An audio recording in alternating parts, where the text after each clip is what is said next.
Nouveau scandale au 36 quai des Orfèvres. Le patron de la police judiciaire parisienne Bernard Petit a été placé en garde à vue avec 3 autres policiers. Ils sont soupçonnés d'avoir violé le secret d'une enquête impliquant l'ancien chef du GIGN. Il pourrait l'avoir renseigné avant son interpellation dans le cadre d'une enquête impliquant l'escroc des stars, Christophe Rocancourt. Dieudonné dit condamner sans aucune ambiguïté les attentats de Paris. Le polémiste comparaissait pour apologie du terrorisme après avoir écrit « Je me sens Charlie Koulibaly » sur sa page Facebook. Il a expliqué s'être senti exclu de la grande marche républicaine par les services de police.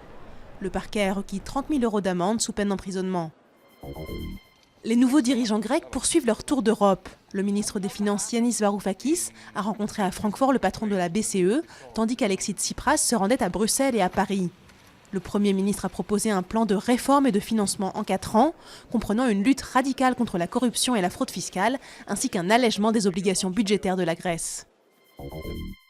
Contre-attaque meurtrière de Boko Haram après l'offensive de l'armée tchadienne au Nigeria. Le groupe islamiste a tué des dizaines de civils et incendié une mosquée au Cameroun, dans la ville d'où les Tchadiens avaient lancé leur offensive. Le Nigeria est incapable de faire face seul à la menace de Boko Haram. Le pays organise dans 10 jours son élection présidentielle, pour laquelle Goodluck Jonathan est à nouveau candidat. Des oryx, des girafes, des guépards, 170 espèces d'oiseaux, mais aussi un très ancien monastère chrétien. Bienvenue sur l'île de Sir Baniyas, à Abu Dhabi. Elle a été conçue dans les années 70 comme une arche de Noé pour espèces menacées d'extinction. Un moyen pour Abu Dhabi de se différencier de son voisin, le très clinquant Dubaï.